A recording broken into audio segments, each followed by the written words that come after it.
C'est Sylvain Vallès qui va vous expliquer comment on fait pour composer une chanson en utilisant uniquement vos compétences de développeur. Et donc je lui laisse la parole, vous pouvez l'applaudir. Alors, après Brainfuck, on va revenir des choses un peu barrées encore. Voilà, on va faire de la musique avec juste un navigateur web. Donc, voilà. Donc, qui suis-je? Où vais-je? Sylvain Vallès, @bluxt sur Twitter. Dans mon boulot, je suis tech lead chez Elastic dans l'équipe cloud. Donc, je fais de l'architecture de gros systèmes back-end. On a des milliers de clusters Elasticsearch en prod et tout ça. On embauche, on a un stand, venez nous voir. On a des goodies, des autocollants, ils sont cool les autocollants. Et c'est à peu près tout ce que je vais vous dire à propos d'Elastic pendant cette présentation, parce que chez Elastic, on ne fait pas de musique dans les navigateurs web. Voilà. Donc, est-ce que je suis légitime pour vous parler de musique? En fait, absolument pas. Je ne suis pas musicien.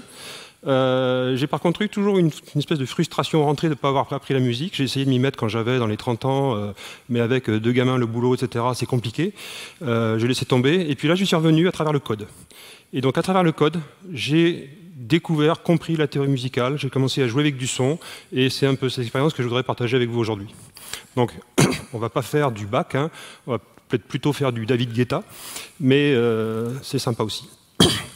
Alors déjà, petit retour rapide sur la notion de live coding. Qu'est-ce que ça veut dire, live coding? C'est que je fais du code et ce code, il donne des choses en live au fur et à mesure que je le modifie. Le live coding pour la musique, c'est pas nouveau. Il y a un outil qui s'appelle Super Collider qui a, je crois, 10 ou 15 ans, qui est très intéressant parce que c'est un moteur de synthèse sonore couplé à un langage. Mais c'est 2 processus séparés. C'est très utilisé par tous les chercheurs en musique, au sens le plus large du terme. Donc il y a des trucs là carrément barrés qui sont faits avec ça. Et puis après, il y a des gens qui l'ont rendu un peu plus accessible avec donc Sonic Pi qui est Ruby plus le serveur Super Collider, Foxdot qui est Python plus le serveur Super Collider. C'est pas Tide, c'est Tidal Cycles qui est Haskell plus Super Collider. Et puis est apparu Web Audio. Donc, en gros, les fonctionnalités de synthèse sonore sont apparues dans les navigateurs depuis 2013, je crois, et on voit apparaître des choses dans le navigateur. Donc, moi, je me suis dit, je vais coder le mien, parce qu'utiliser un truc qui existe, c'est pas rigolo quand même. Hein. Donc, il y a une page sur GitHub qui est le Awesome Live Coding, où vous avez toutes les ressources liées à ça. Donc, qu'est-ce qu'on va utiliser dans cette présentation? Un navigateur web. Malheureusement, c'est obligé que ce soit Chrome, parce que Web Audio existe dans tous les navigateurs. Web MIDI, qu'on va utiliser pour le petit clavier, ne fonctionne aujourd'hui que dans Chrome. Alors je dis malheureusement, moi j'ai un Chrome développeur dans la famille, hein, non mais c'est pas grave, on aime bien Firefox. On va utiliser une librairie qui s'appelle Tone.js, que je qualifierais un peu du jQuery de Web Audio, c'est-à-dire que Web Audio c'est quand même très bas niveau, et puis on va monter un niveau au-dessus. Un truc qui s'appelle Nexus UI, qui est des petits widgets graphiques pour faire des potentiomètres, des sliders, des trucs comme ça.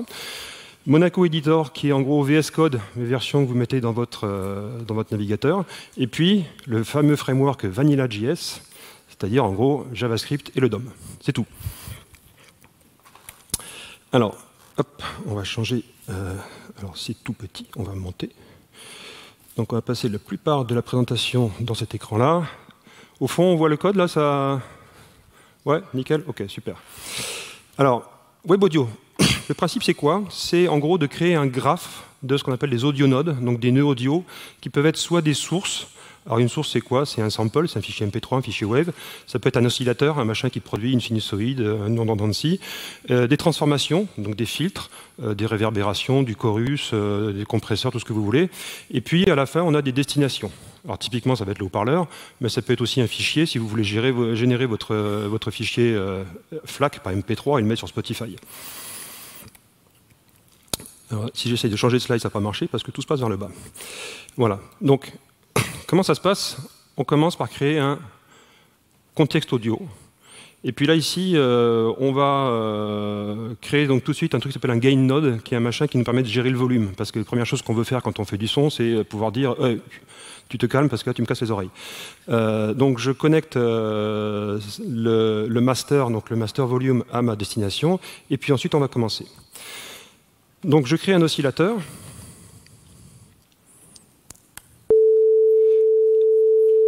Je le connecte à ma sortie master et je commence, je lui dis start, tu démarres.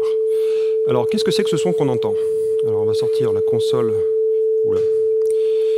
Tac tac. Donc dans mon environnement de live coding, j'ai pas mis de console parce qu'il y en a une en Chrome, c'est pas la peine de réinventer la roue. Enfin, encore, j'ai remonté beaucoup de roues. Donc là, il tourne à... C'est une... pardon. Voilà, il tourne à 440 Hz, qui est le La, et c'est une sinusoïde. Donc on va jouer un peu avec les fréquences.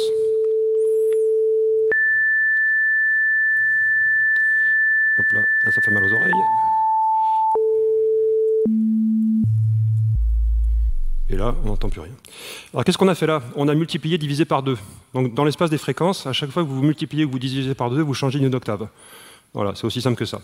Donc on se balade dans l'espace des octaves en multipliant. Donc c'est une échelle logarithmique en fait, hein, puisqu'on se contente de multiplier ou de diviser par 2. Je vais revenir à ici 110. Non, c'est un peu bas quand même, 220. Voilà, et puis qu'est-ce qu'on va faire? Eh ben, on va dire, ok, c'est bien gentil, j'ai mis un master, mais comment je le contrôle, quoi? Eh ben, on va dire déjà, je baisse un peu le son, et puis on va se mettre un petit... on va commencer à construire notre console de mixage, là. Je dis, je crée un slider.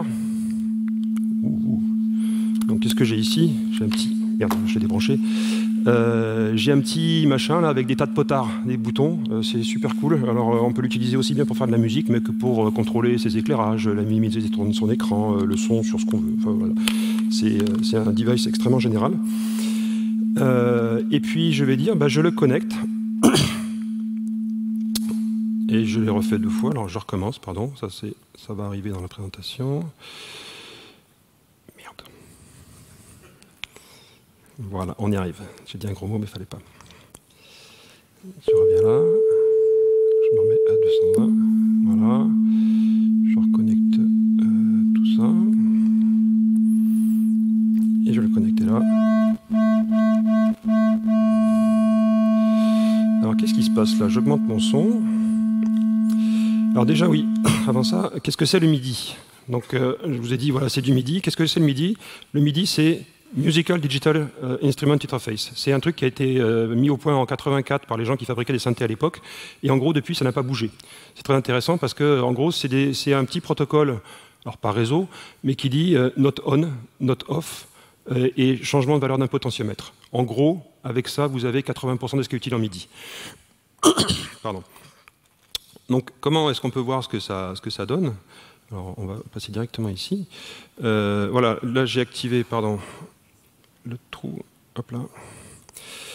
J'ai activé donc les logs, et à chaque fois que je bouge mon potard, il me dit bah, c'est un control change sur le channel 0, c'est le potentiomètre 11, 12, 13, etc. Et puis j'ai des valeurs qui normalement sont de 0 à 127, et que là j'ai ramené dans des valeurs 0,1, parce que c'est quand même plus pratique.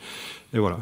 Donc là j'ai des notes sur mon clavier, j'ai des valeurs de potentiomètre, et avec ça en gros, bah, on fait tout. Alors, ah oui. Donc ça, ah oui, donc là, j'ai oublié ça de vous montrer ça, c'est que donc les graphes qu'on peut construire en web audio peuvent être arbitrairement complexes. Là, on a un truc avec trois sources, des réverbérations, des filtres, de la distorsion, etc. Et puis aussi, chose qui est intéressante, c'est que la sortie d'un nœud qui produit une fréquence peut piloter finalement un paramètre de contrôle d'un autre nœud. Typiquement, on peut avoir comme ça des fréquences qui évoluent, qui sont pilotées par une autre fréquence, dans ce qu'on appelle les LFO, les Low Frequency Oscillators, qui vont piloter la fréquence d'un oscillateur qui lui produit le son.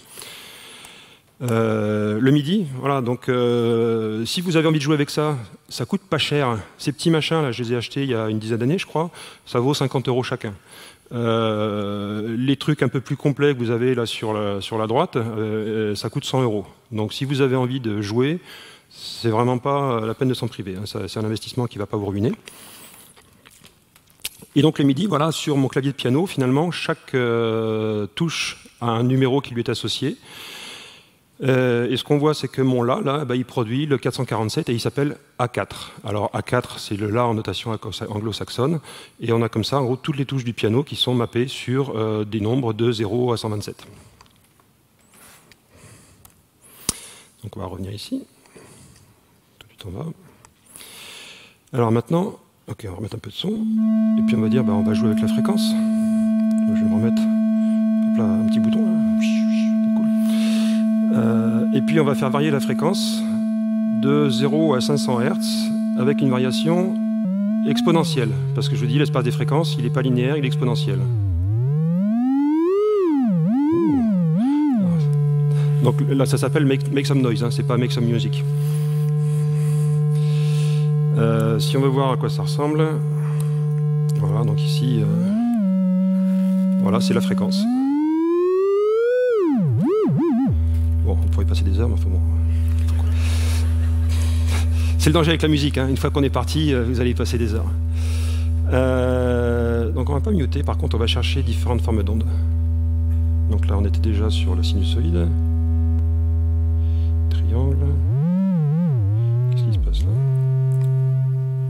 Voilà, en fait j'avais un problème, c'est que j'avais un écrêtage.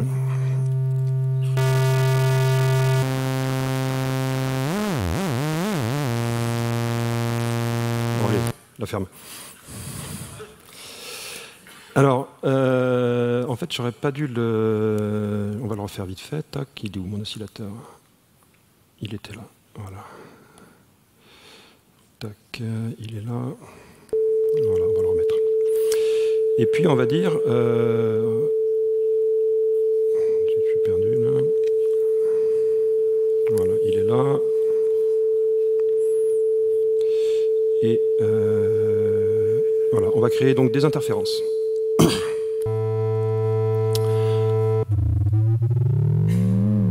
Donc là, j'ai deux oscillateurs qui ne sont pas à la même fréquence. Alors, vous... Non, il faut pas bien les connecter. Donc, bougez pas. Ça c'est bon. Tac, on va mettre un deuxième. Tac.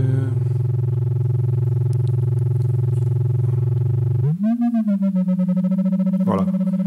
Quand les fréquences sont similaires, là, on commence à entendre des battements, des interférences. Bon, voilà. Donc là, on n'est pas en train de la musique encore. Hein. Donc là, c'est le drone qui passe là. Allez, donc maintenant, on va faire de la musique. Donc, quand on démarre avec Web Audio, on se dit, bah voilà, enfin moi je considère que c'est intéressant quand même de comprendre ce qui se passe au bas niveau, parce que ces abstractions-là remontent toujours au niveau supérieur, donc il faut comprendre ce qui se passe en dessous. Donc on va construire un synthétiseur. Alors déjà, premier truc, c'est que vous avez vu, le MIDI me dit, je te file des notes entre 0 et 127, comment je fais une fréquence avec ça? Bon, le truc à savoir, c'est que en gros, la note 69, qui est le La dont on parlait, c'est 440 Hz, qu'on a une fréquence qui se multiplie ou qui se divise par 2 par octave. De là, on sort une jolie formule, voilà, qui est donc 440 Hz fois la puissance de 2 par note moins 69 divisé par 12, qui est le nombre d'intervalles de demi-tons qu'on a entre chaque note dans une octave. Ensuite, qu'est-ce qu'on va faire? On va construire un synthétiseur. Mon synthétiseur, ben en gros, il va pouvoir jouer plusieurs notes à la fois, mais il faut que je sache quels sont les oscillateurs que j'ai créés qui sont en cours de fonctionnement. Donc pour ça, on va se faire un truc qui s'appelle running notes, qui est les notes en cours. Et puis, on va créer un objet synthétiseur dans lequel on va mettre des trucs. Voilà, je vais mettre deux fonctions. Démarrer l'attaque, je démarre mon son, et puis la release, j'arrête le son. Je monte le son, j'arrête le son. Donc voilà, et puis, alors qu'est-ce qu'on fait là? Donc je regarde, quand on me demande de démarrer une note, donc là c'est un numéro de note MIDI, si j'ai déjà cette note qui est en cours de route, plutôt s'il n'est pas en cours de route, je commence à créer un oscillateur, bon je lui mets une dent de scie, et puis je crée sa fréquence, et puis je démarre, et puis je l'enregistre dans mon tableau. Quand on release, je regarde est-ce qu'il existe, s'il existe, je le stoppe, et puis c'est fini. Donc on va associer ça à des notes MIDI, hop là. Oui, ça marche.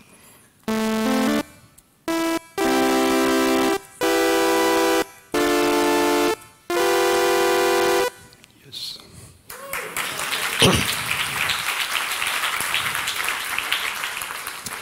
Alors ça c'est bien gentil, mais le son il est quand même un petit peu brut de décoffrage. Je voudrais bien qu'il y ait un petit peu une forme, une enveloppe autour. Donc, le temps passe vite en fait, hein, on va passer ça rapidement. Donc, qu'est-ce qu'on va dire? C'est que mon son, pour chaque oscillateur que je crée, je vais l'entourer avec un gain node, donc un volume, et ce volume, je vais le faire démarrer progressivement au début et ralentir doucement à la fin.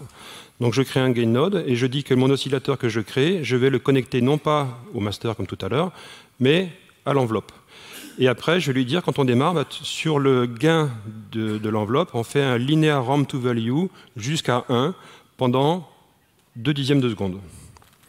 Et ça change tout. Et à la fin, pareil, je dis, là, cette fois-ci, j'attends 0,5 secondes.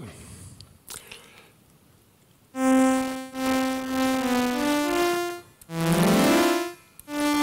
commence à ressembler un petit peu à quelque chose, là. Voilà. Et puis maintenant, on va jouer des accords. Alors, des accords, voilà, tac. Donc ça, c'est des notes, 60, 64, 67. Alors, ne me demandez pas à quelle note ça correspond, je ne les connais pas par cœur. La seule que je connais, c'est 69, qui est le La, 440 Hz. Et puis, je vais dire quoi? Bah voilà, pour chaque élément de mon tableau d'accord, je vais dire, je crée, en gros, je fais un set timeout pour démarrer donc, mon son, et ensuite, pour faire une release, c'est quoi? C'est 200... Oui, pardon, 3 secondes plus tard. Tac. Voilà. Play chords, je démarre mon truc et ensuite je fais un window.setInterval.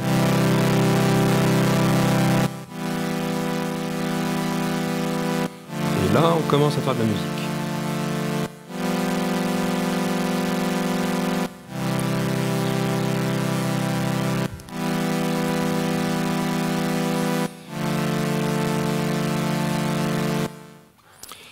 Alors maintenant, on l'a vu de manière un peu compliquée, je pense que j'ai largué une partie du public ici avec tous ces trucs-là, mais on va le faire plus simplement avec maintenant Tone.js.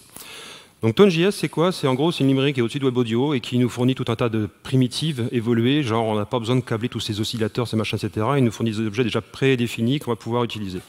Donc là, je prends un truc qui s'appelle un tone.synth avec des options. Voilà, donc c'est un synthétiseur avec, j'ai déjà mon enveloppe qui est là. Attack, decay, system, release. J'ai mes paramètres qui sont là. Donc on va lancer ça. Et pourquoi tout à l'heure je l'ai appelé trigger attack? Parce que c'est le nom de la fonction dans Tone.js. Voilà, on va l'arrêter. Bing. Et puis je peux lui dire donc 2n. 2n c'est quoi? C'est une blanche. Voilà, parce qu'il y a un n qui est la mesure, 2n c'est la blanche, 4n c'est la noire, etc. Nickel. Alors comment ça marche tout ça là? C'est quoi ces 2n et ces A4, etc. C'est que si on regarde donc tone.frequency, il me dit voilà, 2 A4, il me dit ah c'est 440 Hz, c'est cool, il sait convertir les noms de notes, les vrais, en fréquence. Et puis aussi, il va me dire aussi, tiens, ta note A4, le La, c'est la note 69. Donc de la même façon, je peux lui dire, tiens, j'ai une note MIDI 69 qui arrive par mon clavier, ça correspond à quelle fréquence? Il me dit c'est 440 Hz, mais il me dit aussi c'est le A4. Donc voilà, donc comme ça, finalement, quelle que soit la source d'information pour la hauteur du son, je peux passer sur toutes les unités. Alors, maintenant, on va connecter le clavier.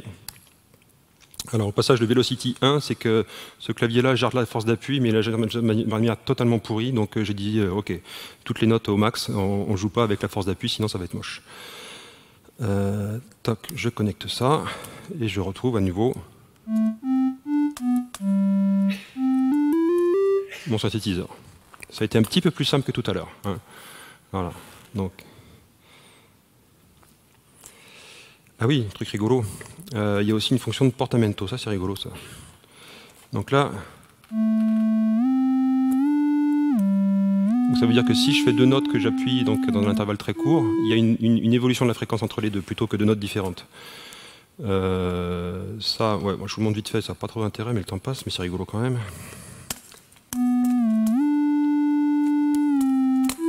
Si j'augmente la durée, ça fait n'importe quoi. Voilà. Alors, voilà. Donc, alors je me rends compte qu'en fait, je n'ai pas introduit le compresseur, c'est pas grave. Donc, on va mettre un compresseur d'abord. On va mettre un synthétiseur polyphonique, parce que pour l'instant, notre synthétiseur, il était monophonique. Maintenant, je vais pouvoir jouer des accords. Donc, en gros, je crée un polysynth. Je lui dis, je veux 10 voix à la fois maximum, parce que j'ai 10 doigts. Je ne joue pas avec les pieds. Tu me crées un synthétiseur avec les options qu'on avait avant et tu les connectes au compresseur. Alors qu'est-ce que c'est le compresseur? C'est un machin qui va garantir qu'en gros le son qu'on joue il reste dans certaines limites et qu'on ne va pas saturer en mettant trop de notes à la fois. Et là maintenant je peux jouer non plus une note mais un tableau de notes. Alors si je déconnecte mon clavier et que je le reconnecte à mon synthétiseur, on va retrouver ce qu'on avait tout à l'heure, mais d'une manière un petit peu plus sympathique. Qu'est-ce que j'ai en dessous? les accords, quelle heure il est? Je crois qu'on va laisser tomber les accords, parce que ça va faire la même chose. Je vais vous montrer, si on va les passer vite fait, tac. Donc, voilà, donc on a des trucs. Alors, la chose intéressante avec Tone.js, c'est qu'on a donc la notion de transport. Vous voyez ici ce petit métronome qui passe là. Hein, où en gros on va pouvoir scheduler des événements sur un transport qui est calé sur le tempo de mon morceau. Et puis donc schedule repeat, je lui dis toutes les 2n qui est toutes les blanches, donc 2 fois par mesure, tu m'exécutes ce truc là. Donc là qu'est-ce qu'on va dire, c'est que bah, toutes les blanches, on va lancer l'accord qui vient après. Et voilà, donc là j'ai fait une partition avec du code. Toc, on va arrêter. Ah sinon, on va dire...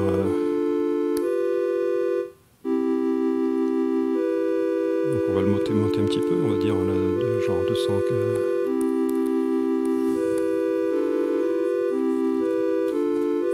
Voilà.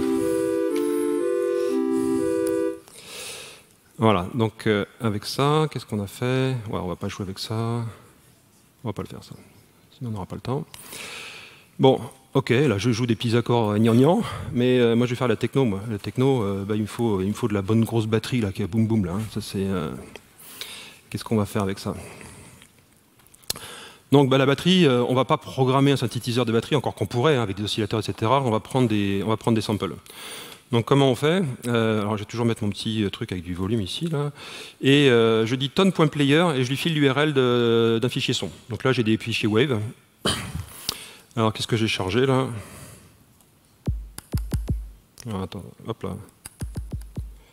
On n'entend pas là? Ah si, oui. Pourquoi il est 2 fois? On va recommencer.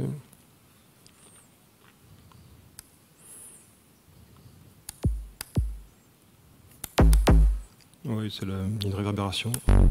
Oh, il est pourri le son. Ok, on va y arriver. Je l'entends quasiment pas.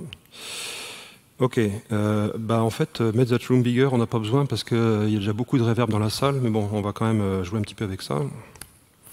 Donc là, tone.reverb, je dis, bah voilà, je crée un effet réverbération, je donne quelques paramètres, la vitesse d'étouffement de l'écho, le wet, truc que vous allez toujours trouver dans la musique, c'est ce qu'on appelle le dry wet, c'est-à-dire qu'en gros, dans la sortie de ma réverbération, quelle est la part du signal d'entrée qui passe direct par rapport à la part qui passe par la réverbération. Donc, comme ça, on peut régler le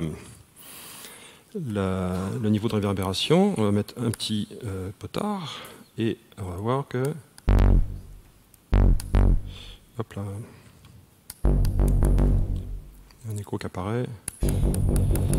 Ouais, la sono est pas terrible dans cette salle. Hein. Mais on va faire avec.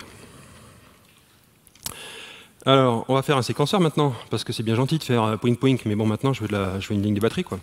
Donc, qu'est-ce qu'on va dire? On va appeler le tone.sequence, qui dit à tone.js, alors on va commencer par le deuxième paramètre, je te file un tableau de valeurs, et tous les 4 n, c'est-à-dire toutes les noires, tu m'appelles la fonction qui est là, avec la valeur suivante du tableau, et tu boucles. Donc, qu'est-ce qu'on va dire? C'est que le x, poum, je tape, tiret, je fais rien. D'accord? Donc voilà, if v égale x, kick sound.start, et donc là je lui donne la durée qui est l'instant précis dans le temps audio auquel je veux démarrer mon sample. Donc je crée ma séquence, je la démarre. Ah oui, si je démarre pas mon transport.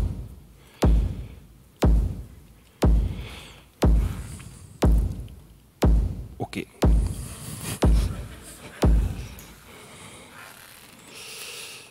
Alors, tac, on va l'arrêter. Je vous promets, il y aura de la musique à la fin.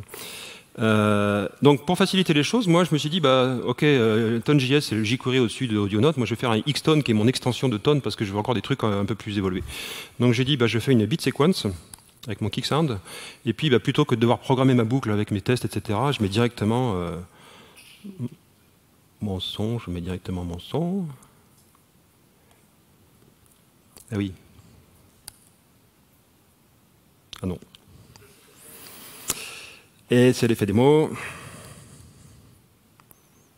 Pourquoi pourquoi ça marche pas? Parce qu'il n'y a rien qui sort là. Bon, reload.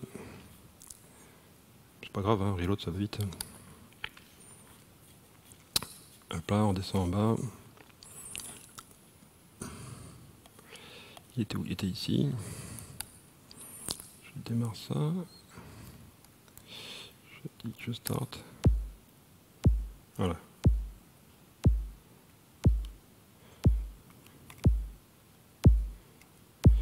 Donc on va varier les patterns.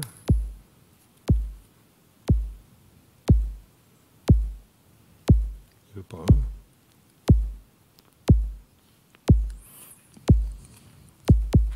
Ouais, ça y est. Donc là, ma syntaxe, c'est quoi? C'est un X, je joue un son, un tiret, je joue rien. Quand il y a des crochets, je divise, je passe dans la... En gros, tout ce qui est à l'intérieur, je vais le jouer à l'intérieur d'un temps. Donc c'est pour ça qu'on entend le tatam. Voilà. Donc à partir de là, on va commencer à jouer la musique. Je crée pareil des séquences pour tous mes sons. Alors, pour rigoler, on va jouer avec des petits boutons qui sont connectés sur mes trucs MIDI. Là. Hop, hop. J'allume tout ça.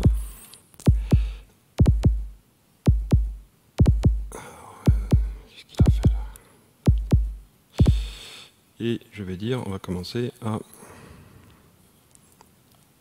démarrer les basses.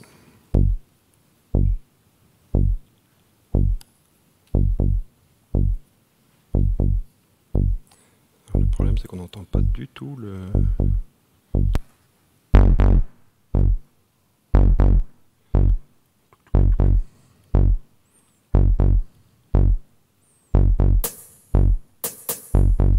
Voilà, ça commence.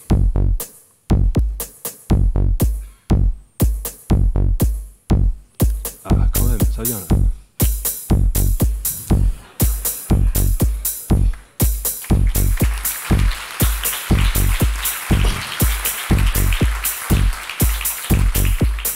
Et donc voilà, finalement, je me suis inventé mon petit DSL, entre guillemets, pour décrire mes rythmes. Et puis après, bah, j'ai qu'à changer là.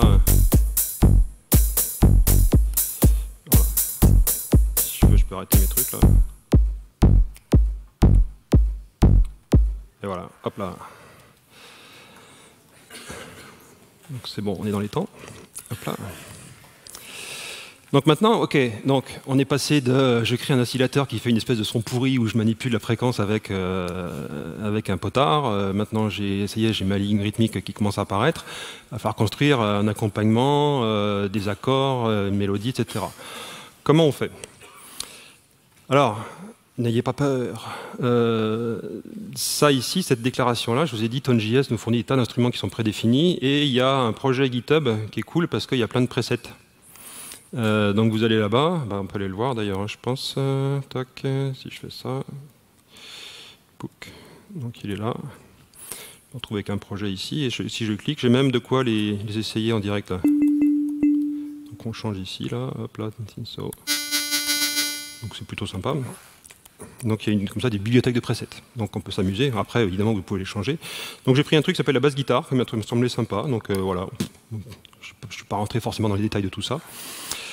Ce qu'on va dire, c'est que pour donner un peu de volume à mon truc, je vais créer donc un délai, une espèce d'écho en fait, hein, sur ma guitare. Hop là, je dis ça, voilà. Je rajoute un chorus. On va lui donner de l'amplitude hein, à mon son là, et puis voilà ce que ça donne. Hop là, un peu de saturation. Voilà, donc je vais connecter à mon clavier.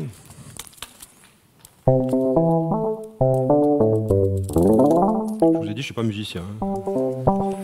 Voilà. Donc j'ai un son qui est sympa. Et puis, bah, très bien, on va utiliser ça pour faire bah, notre ligne d'accord, notre ligne de basse. Quoi. Alors, n'étant pas musicien, je me suis dit, mais pourquoi est-ce que les gammes, c'est si compliqué? Quand c'est la gamme de Do majeur, c'est Do, Ré, Mi, Fa, Sol, La, Si, Do. Quand on commence à changer de gamme, il y a des dièses, des bémols qui apparaissent, etc. Pourquoi? Donc là, j'ai pris mon clavier de piano. Alors, tac, voilà. Et donc, finalement, ce qu'il faut comprendre, c'est que les notes Do, Ré, Mi, Fa, Sol, La, Si, Do, c'est les notes blanches. Par contre, il y a 12 intervalles qui ont des écarts de fréquence égaux dans la gamme. Et pourquoi? Parce qu'on met aussi la note noire. Donc finalement, si on dit que le Do, c'est la note 0, et qu'on monte par intervalle de demi-ton, la première note noire, c'est 1, 2, 3, 4, et là, hop, on passe à 5. Il n'y a pas de note noire entre le Do, Ré, Mi, entre le Mi et le Fa, etc., etc. Donc finalement, qu'est-ce qu'on voit là? C'est que ma note de Do majeur, c'est des intervalles de demi-ton qui ont des valeurs 0, 2, 4, 5, 7, 9, 11. C'est un tableau avec des valeurs qui sont de 2 en 2, sauf à l'endroit où on passe un demi-ton et qu'on passe directement de... Pardon, on n'a pas de demi-ton intermédiaire et on passe de 4 à 5. Donc partant de ça, qu'est-ce qu'on va faire? On va dire, voilà, ma gamme, c'est bêtement un tableau. Alors pour info, donc la gamme mineure, ce qu'on voit, c'est qu'au lieu d'avoir un 4, on a un 3 et puis on a un 8. Alors ce qui est intéressant, c'est que si vous voulez une gamme mineure, vous prenez toutes les notes blanches à partir de là. Vous avez une gamme mineure.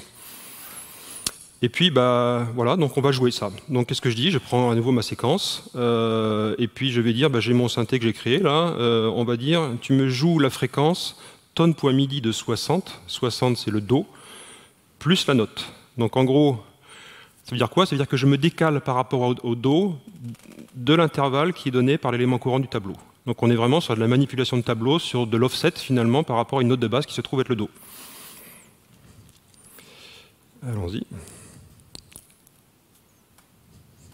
Et oui, parce qu'il faut encore que je démarre mon transport. Voilà. Ça, par contre, non, ça, aucun intérêt là, aucun intérêt. Voilà. Alors, ensuite, on va jouer des accords, parce que là, la gamme, c'est bien gentil, mais alors les accords, mais quels accords? Alors, il se trouve qu'il y a un site qui est génial, que j'adore, Ook Theory. Il est où? Il est là. En gros, alors, ils ont un outil d'aide à la composition, mais surtout, ils ont une espèce de collection en crowdsourcing de tablatures, enfin, c'est pas de la guitare, mais en gros, de partitions, entre guillemets, de morceaux. Et en gros, ils font de l'analyse des accords qui sont utilisés. Et ce qu'on voit, c'est qu'il y a des accords 1, 5, 6, 4. Qu'est-ce que c'est que ça? On va voir. Qui sont les plus populaires et qui sont utilisés par des centaines, voire des milliers de chansons. Alors qu'est-ce que c'est ces accords? C'est ça.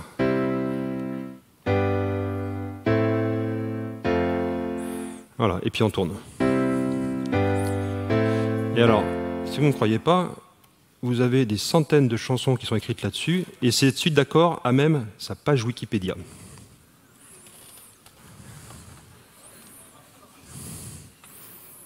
C'est quand même fabuleux, quoi. Avec des titres, bon, on va pas rentrer dans le détail, mais des titres qui sont hyper connus. Simplement, on prend cette suite d'accords et puis on brode autour. Alors toute la musicalité de la chose et l'originalité de la chanson va être la façon dont on articule la mélodie autour, des variations qu'on fait autour des accords. Mais basiquement, cette suite d'accords-là, vous la retrouvez partout. Christophe Maé, 80% de ses titres sont écrits avec ce truc-là. Il y a un sketch de, comment il s'appelle, Grégorio, Michael Grégorio, là-dessus, qui est extraordinaire, où il refait Christophe Maé avec juste 2 accords même. Donc qu'est-ce qu'on va dire? C'est quoi un accord? Qu'est-ce que c'est un accord? Alors là aussi je me suis dit théorie musicale, machin, les accords avec les tierces majeures, mineures, machin, etc. Et en fait si on regarde, c'est tout con. C'est quoi? C'est que la suite d'accords, c'est dire je prends ma gamme et je prends une note, j'en saute une, je prends la suivante, j'en saute une, je prends la suivante, etc. Et ça constitue mes accords. Donc ensuite les accords 1, 2, 3, 4 qu'on a vus, c'est quoi? C'est que je me décale dans ma gamme. L'accord 1, je parle de la première, de 0. L'accord 2, ça va être 2, 5, 9. L'accord 3, ça va être 4, 7, 11. L'accord 5, 1, 2, 3, 4, tac, tac, 5, 7, 11. Ensuite, hop, 11, et on reboucle, etc., etc. Donc en fait, c'est stupidement bête. Voilà, on vous prend la tête avec les transpositions d'accords, des dièses qui apparaissent, qui disparaissent, machin, etc. Vous prenez le tableau qui définit les intervalles de la gamme, vous prenez une note sur 2, bam, terminé, vous avez vos accords. Alors, maintenant, on va le voir. J'entends des gens qui disent non, c'est pas aussi simple que ça. Non, il y a des musiciens dans la salle. Non, c'est pas aussi simple que ça. Mais bon, en première approche, ça marche, quoi. Parce qu'évidemment, moi, maintenant, je suis parti à fond à la théorie musicale et il y a des choses plus compliquées. Mais bon, pour démarrer, c'est pas mal. Ah merde, ça c'était la gamme. Ouais. Donc voilà, donc qu'est-ce que j'ai fait? J'ai fait ma petite fonction qui me crée mon accord. Donc là, ça c'est ma gamme. Et puis je vais dire, bah, tu me crées l'accord numéro 1 et je veux 3 notes. Parce que j'ai dû oublier d'évaluer ça. Voilà. Voilà, donc je remets ma gamme. Pop, pop. Voilà, donc ce qu'on voit, c'est que l'accord 1, bah, c'est les 0, 4, 7 et l'accord 2, c'est 2, 5, 9. Bon, maintenant, on va jouer avec ça. Hein. Donc je me crée un synthétiseur polyphonique. Waouh, ça sonne bien ça. Et puis on va jouer.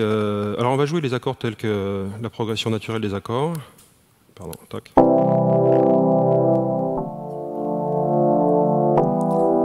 Donc là, do, ré, mi, fa, sol, la, si, do. Hein,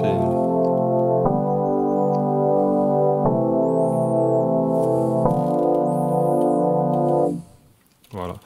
Tac. Maintenant. On va dire ça, je le mets en commentaire et je prends le most popular. Voilà, et puis on recommence.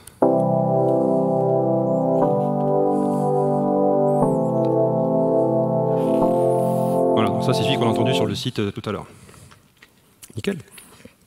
Maintenant on va faire des arpèges. Alors c'est quoi un arpège? Je prends un accord et au lieu de jouer toutes les notes en même temps, je les joue une par une dans un ordre qui fait la qualité de l'arpège.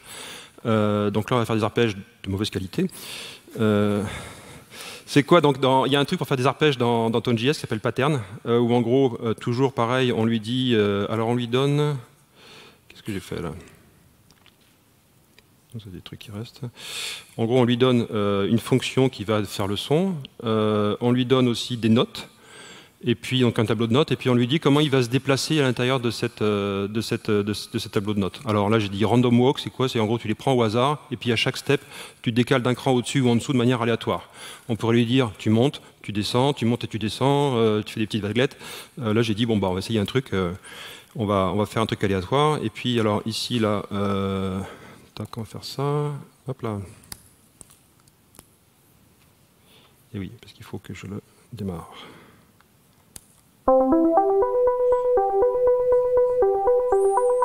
Bon, ok. Et là, il y a un petit truc rigolo aussi, c'est que alors pour générer une mélodie qui sonne, on va dire, bah, on va prendre l'arpège et puis on va dire qu'on va générer les notes de manière aléatoire, mais aussi on va décider ou pas de les jouer de façon aléatoire aussi. Donc j'ai une petite probabilité, là j'ai 60% de chance qu'une note soit jouée ou pas.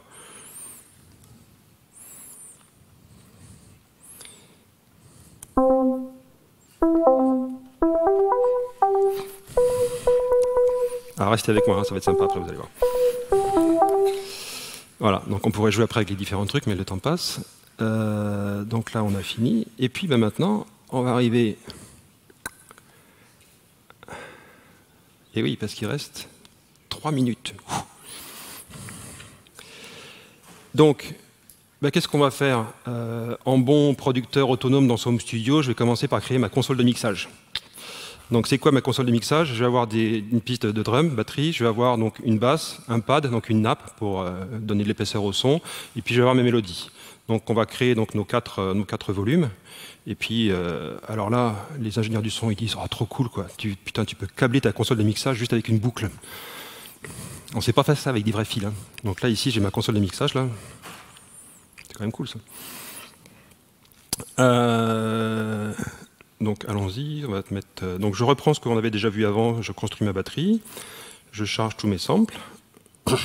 Allez, on fait tout là, donc c'est la même chose que ce qu'on a vu tout à l'heure. Pop, je remets mes trucs là, tac, pourquoi? Très bien. Let's rock.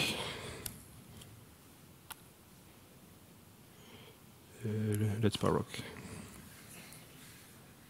J'ai oublié un truc là. Alors, pourquoi ça marche pas cette affaire?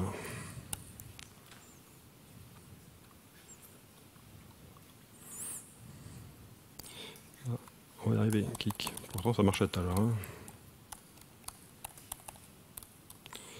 Hop là, vas-y. Il veut pas.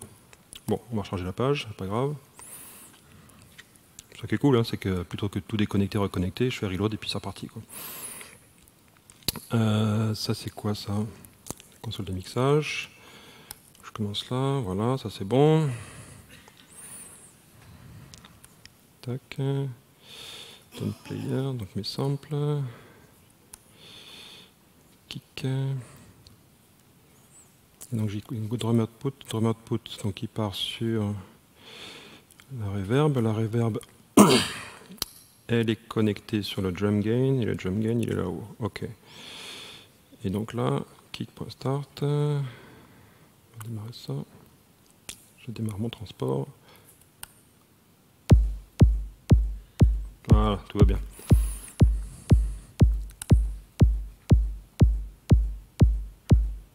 Il faut que je le démarre.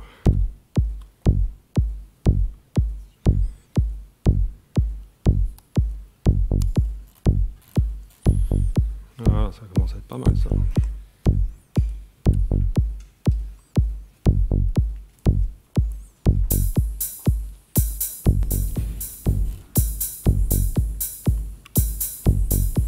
Voilà, bon, ça y est, j'ai ma batterie qui démarre. Maintenant, on va mettre des choses par-dessus. Alors, elle n'est pas connectée à son potard, la batterie. Bon, c'est pas grave. J'ai un problème de connexion sur mon... C'est pas grave, on va s'en passer, on va faire ça. C'est quand même gênant, ça va être gênant après pour le mixage. Mais le temps passe. Alors, on va dire, ma chanson, là, mon morceau, je vais jouer des accords. Donc je vais reprendre mon échelle que j'avais tout à l'heure. Je vais préparer donc les most popular chords. Hop là. Et puis je vais prendre le son que j'avais tout à l'heure, c'est le même. On va vérifier qu'il marche. Voilà, ça marche. La progression. Donc là, on retrouve la progression de notes qu'on avait tout à l'heure.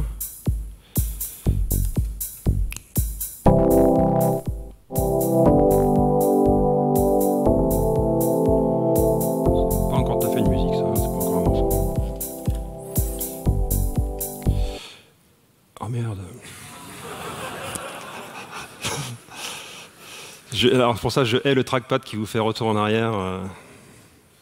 Bon, c'est pas grave. Désolé les orgas, mais on repart de zéro, on recable la table de mixage. Là. Dans ces cas-là, il ne faut surtout pas se démonter quand on est sur scène, hein, c'est pas grave. Ça. Voilà, hop là, on redémarre ça, tac, je fais ça, et ensuite ici on... Putain, il passe plus quoi.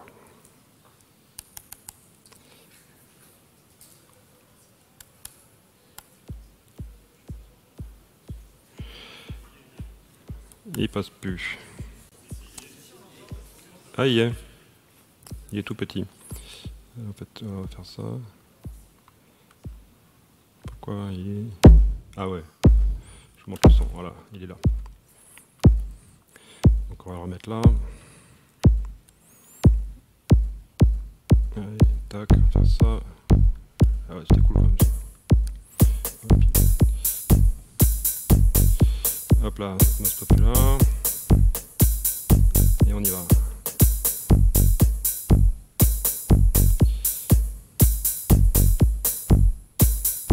Je sais pas pourquoi le volume de... Il marche pas, le volume de... Tac, donc je refais ma progression. Je dis démarre.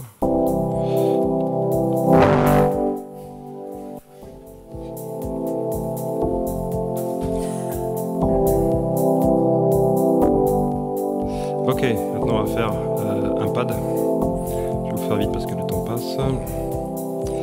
Hop là, donc je fais un pad. Donc c'est quoi? C'est un oscillateur d'ANSI, très utile ça pour les pads. Et puis je dis, voilà, ce truc là, je vais le faire progresser simplement sur la première note de l'accord. Donc en gros, il va juste enrichir l'accord. Hop là, tac.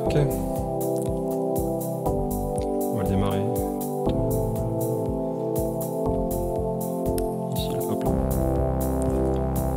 Vous l'entendez là? Un truc plus grave là qui est arrivé.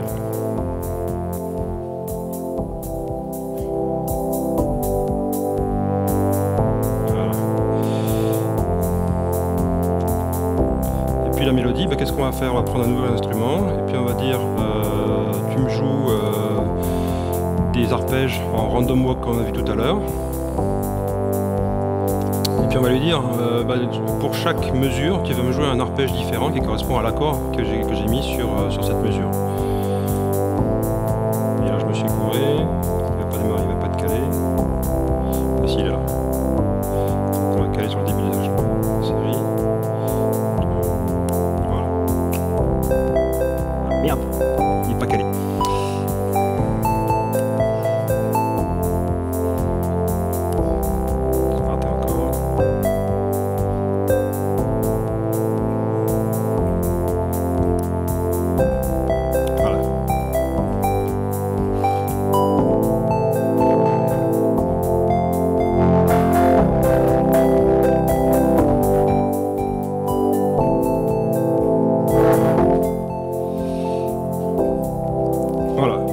est arrivé au bout, mais après on pourrait jouer avec changement des patterns, machin, arrêter démarrer les tracks, etc. Tout ce qu'on, c'est sans fin.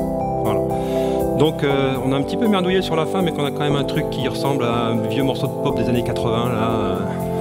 Mais bon, c'est quand même sympa quoi. Hein. Si on part de zéro, voilà, en 3/4 d'heure, on est reparti de zéro, je crée mon oscillateur avec un son qui est bien pourri, et puis je sais pas quoi faire, et puis à la fin j'arrive à un morceau de musique là. Voilà.